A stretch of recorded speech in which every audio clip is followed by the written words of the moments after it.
Georgia, Florida, not for the SEC Eastern Division this year. Welcome to the Voice of College Football, and please lock it in. Please subscribe, hit that like button, and, of course, share these videos out on social media because if you enjoy the content, others will as well. Gators, Dogs, of course, in Jacksonville. As always, we got Tyler Piles on the line. You can catch him as our Georgia postgame host right here at the Voice of College Football. Hey, Tyler, what's going on? Nothing much, man. Glad and excited for this game this Saturday at 3:30 Eastern time, man. Cannot wait. Georgia fans excited? I don't know about Florida fans. Yeah, all the Georgia fans are excited. Florida fans should at least be hopeful for Saturday. Yes, so I mentioned off the top, not for the SEC Eastern Division. Florida's lost 3 games in conference. Georgia, of course, undefeated overall. So since Dan Mullen took over, the first 2 years Georgia won, but the game did decide the division, and the same thing last year with Florida winning for the first time under Mullen. And, if we rewind it 4 to 5 weeks ago, after Florida took Bama to the wire at home, would have tied the game had they not missed an extra point, had to go for the 2-point play. They were playing pretty good football at that point, thinking, okay, maybe this Florida team would be up to the challenge, but it's not looking that way right now. Yeah, and it's been a total shock.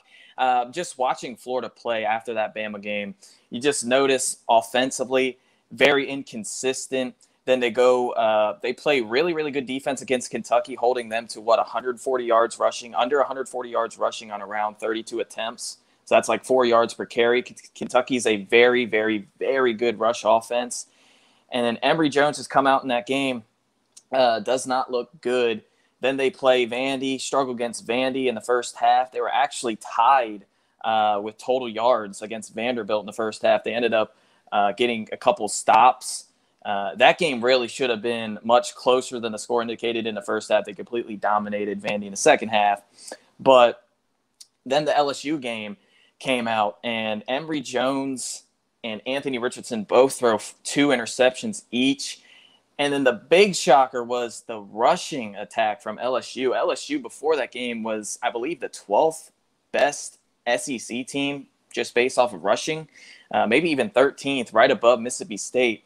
And Tyron Davis-Price comes out and rushes for almost 300 yards on LSU, over 7.5 yards per carry. It was just an insanely disappointment for Florida. And after a disappointing loss from LSU a week prior to Auburn. So it's just been a very inconsistent offense and defensive performance since the Alabama game. Yeah, Davis-Price had 287 yards rushing in that game against Florida. And then LSU turns around after they couldn't run the ball the entire year. They turn around against Ole Miss and against not a great defense, 2 yards per carry. So this has been the only team that they've been able to run the ball against. Same thing against Kentucky, like 2 yards per carry.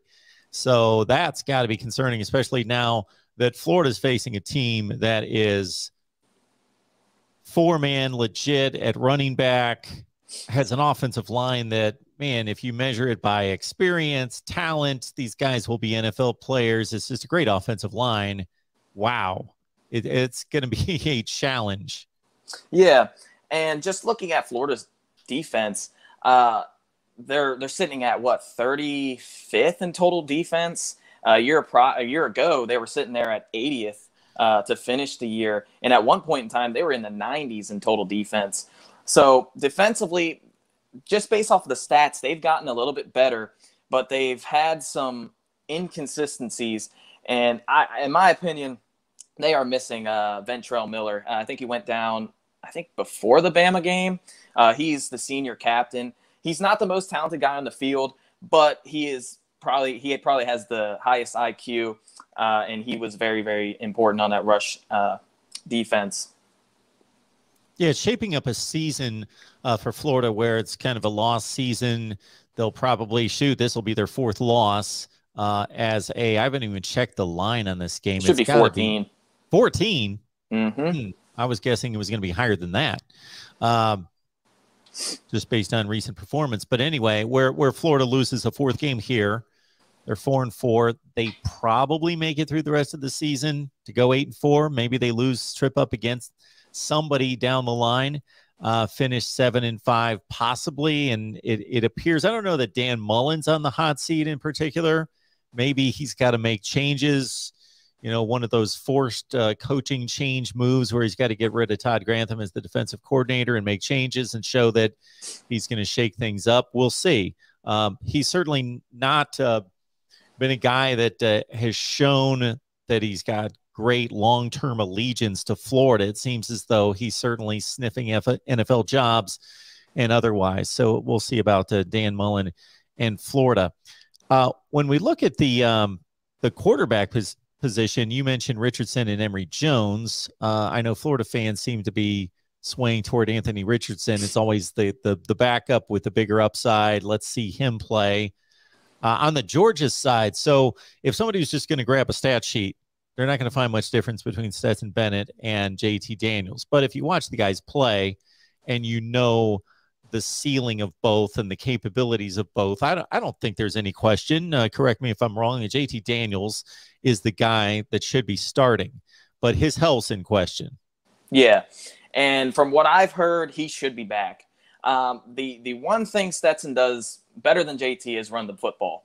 I believe Stetson has 70, 80, maybe even 100 yards rushing this year, something close to that. JT Daniels sitting there in the negatives, but still, JT Daniels passing efficiency is just off the chain. And the surprising thing with UGA is a top 5 passing efficiency team in the country right now. They're sitting at number 3 or 4 right now, behind Ohio State. I know is one of the teams, but still, that's a surprising stat because the past couple of seasons, passing efficiency has been an issue for UGA. Even under Jake Fromm, Georgia was sitting there in the 30s, I believe, at his highest point as a dog. And then last year, for majority of the season, Georgia was not even close to being top 50 in just passing efficiency until JT Daniels stepped in. So JT Daniels, at least passing the football, is just, in my opinion, miles ahead. The stats may be skewed, but you got to give a lot of credit to the wide receivers and tight ends that Georgia has put on the field this year.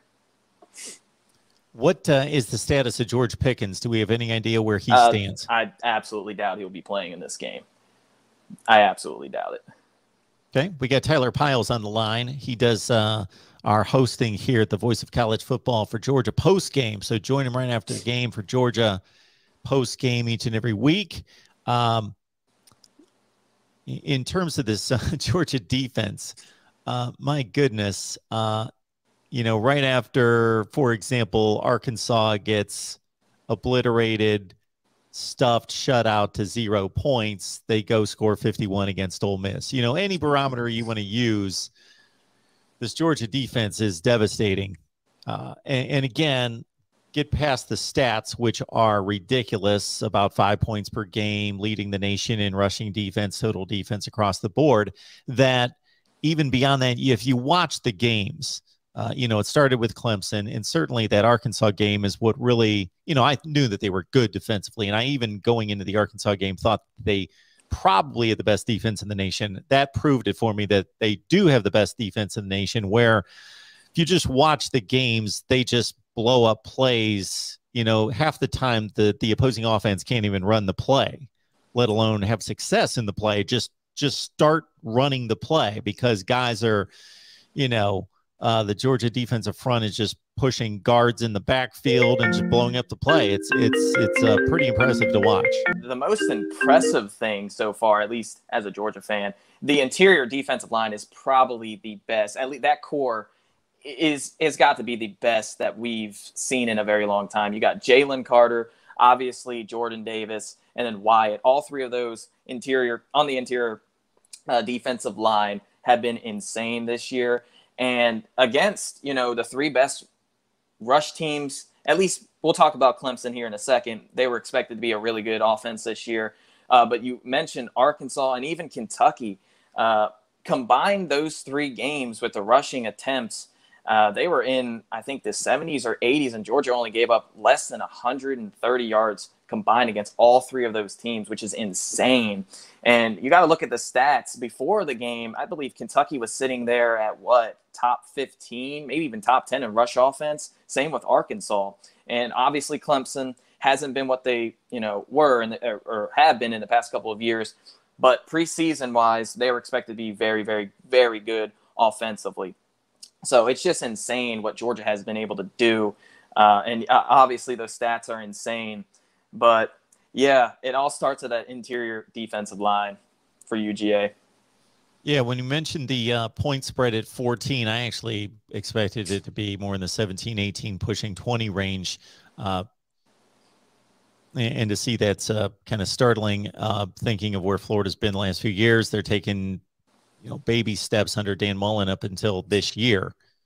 Georgia, Florida, not going to decide the division. Still a big game, still a rivalry game. And it should be interesting to a certain extent if some things fall into play. So I'm going to have you switch caps and tell me what the upset formula is for Florida. You got to go back and watch that Alabama game. Just watching watching Florida's offense, just to start it out with, they were able to run the football on Bama. Bama's front seven played terrible that game. It was kind of questioning how bad Bama's front seven played. I mean, Florida rushed for, I think, 250 yards or just under 250 yards, averaging over 5 or 6 yards per attempt, which is insane. Dameon Pierce himself had like 7 yards per carry. Against UGA, you're just not going to be able to do that. So you're going to have to rely on your quarterbacks. And I say quarterbacks because I do expect both to play in this game. Emory Jones and Anthony Richardson are going to have to make plays through the ground and even through the air. And here's the thing with Florida's offense in that game, and we haven't been able to see that recipe since that game, is they used their tight ends, slot wide receivers, and running backs in the passing game really, really well. I believe all three of those positions had a combined 12, 13, 14 out of the 18 completions in that game, which is kind of shocking. But that's just what Dan Mullen does. He's able to utilize his running backs, his tight ends, especially in that short to medium pass game. And you go back to last year, those wheel routes were killing UGA, killing the linebackers with their running back, with Florida's running backs all game long. And defensively for Florida, their front seven's gonna have to step up. It's gonna have to play its best game of the year. Georgia's offensive line, probably the best offensive line Florida will play all season, even comparing it to Alabama's. Week 3 Alabama's offensive line is not Week 9 Alabama's offensive line, but still this Georgia's offensive line is very, very good, and I think it's probably much better than Bama's, at least up to that point. But they're going to have to force JT Daniels or even Stetson Bennett into tough third downs.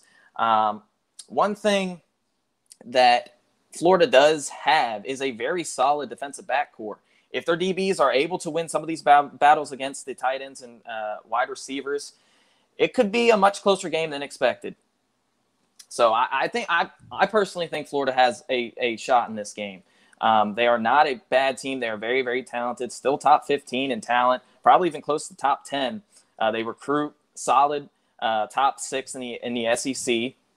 And they have some very, very, very good defensive backs, some solid wide receivers, and a very, very, very good offensive mind in Dan Mullen. So I give Florida a good shot. Tyler Piles breaking down the Dogs, #1 team in the nation, taking on Florida as a 2-touchdown favorite. Obviously, the game's in Jacksonville, as always, and one of the great rivalries in college football. Catch Tyler after the ball games to talk Georgia football. Bring your comments and your questions. Tyler, we appreciate you stopping by, man. Thank you, man. Go Dogs.